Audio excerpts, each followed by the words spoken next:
نسالم عذبر الحلوة تهدينا وترسينا نقابل فيها ناس طيبين فراقهم. J'ai un souvenir très douloureux de mon excision parce que je me rappelle très bien de ce jour-là.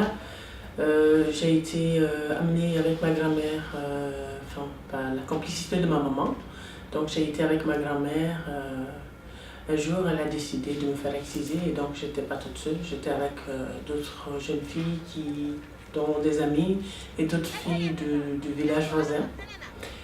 Et on m'a dit que ce jour-là, j'allais passer du statut de jeune fille au statut de femme. C'était un grand jour. Et donc, comme je ne connaissais rien en matière d'excision, au fond de moi, j'étais contente. Je ne connaissais pas les conséquences qui étaient liées, ni la douleur qui était liée à l'excision. Et on a décidé de me faire exciser. On était une centaine de filles et chacune attendait son tour.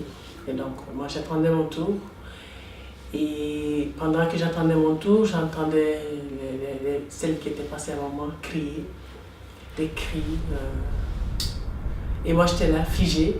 Je ne pouvais pas fuir parce que fuir, c'est un déshonneur pour la famille. Et donc, j'étais entre le fait, je fuis ou je reste. Donc, je n'avais pas le choix, je suis restée et j'entendais les autres filles crier. Je suis restée jusqu'à mon tour et quand c'était mon tour, c'était atroce. L'excision est une blessure de la partie externe du clitoris. Mais il y a beaucoup d'autres formes de mutilation sexuelle qui sont les blessures des petites lèvres ou des grandes lèvres. Et le terme mutilation sexuelle féminine recouvre un ensemble de pratiques extrêmement diverses dans un peu plus de 60 pays. Ces pratiques consistent en fait à normalement blesser, retirer une partie du clitoris et des petites lèvres. Mais ces pratiques sont très variables d'un pays à l'autre.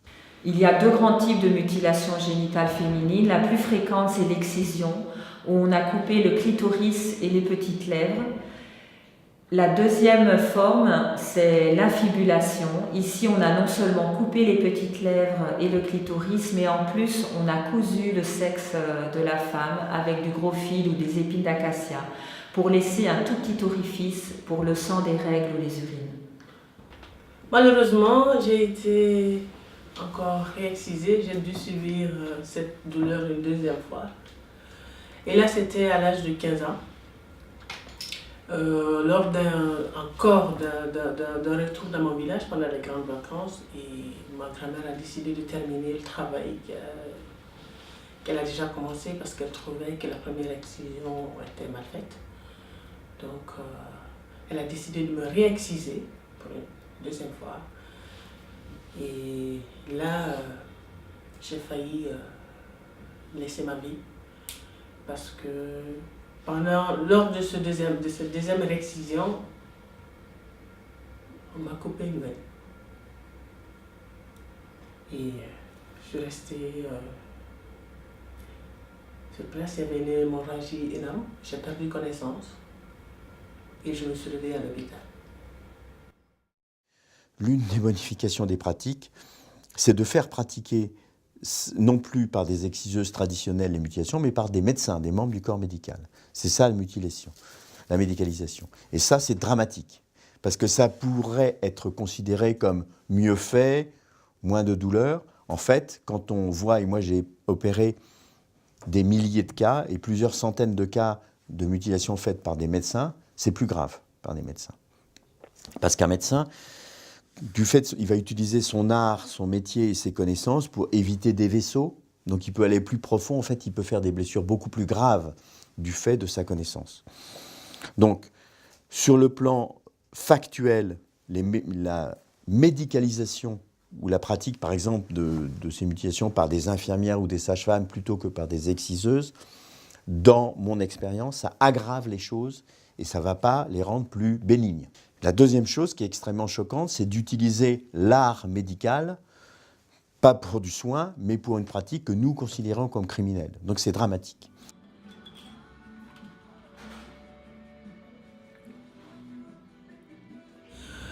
La réexcision se fait toujours clandestinement. Il n'y a pas de fête, c'est juste réparer un travail déjà fait.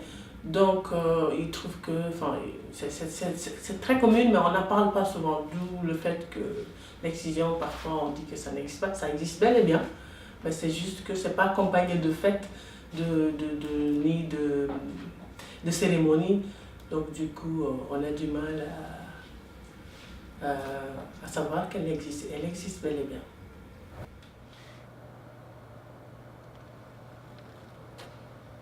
Quand on parle maintenant des conséquences de l'excision, on croit souvent que l'excision s'est fait une fois pour toutes quand l'enfant avait 5 ans, 6 ans et qu'on n'en parle plus. La cicatrice voilà, a bien cicatrisé et on croit que c'est fini. Et en fait, c'est tout au long de la vie de la jeune fille et de la femme que la femme va souffrir de conséquences de l'excision. Les mutilations entraînent aussi des conséquences pas seulement physiques mais aussi psychologiques. Et il y a des femmes qui ont vraiment un sentiment de trahison, puisque c'est leur mère, c'est des personnes chères qui les ont emmenées chez l'exciseuse. Alors qu'on fait ça au moment où la petite fille, voilà, elle a 7 ou 8 ans, elle est encore dans le monde de l'enfance. Et quand on a des témoignages de jeunes femmes, ensuite elles disent « on m'a volé mon enfance ».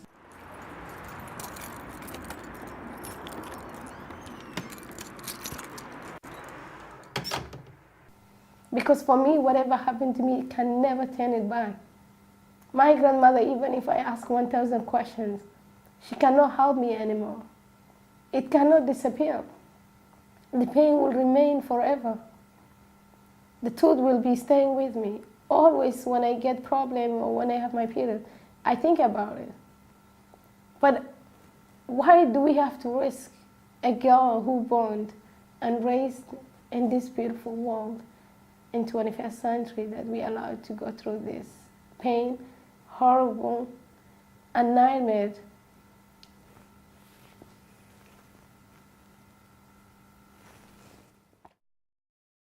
The FGM is unfortunately not a one-off act. It unfortunately has huge health, medical and psychological effects on women and girls. FGM can be performed several times, depending on the particular belief system or on the particular practice in communities. And as a result, even if it was performed once, it doesn't mean that you cannot have a continuing claim to persecution and fear of return to your country of origin.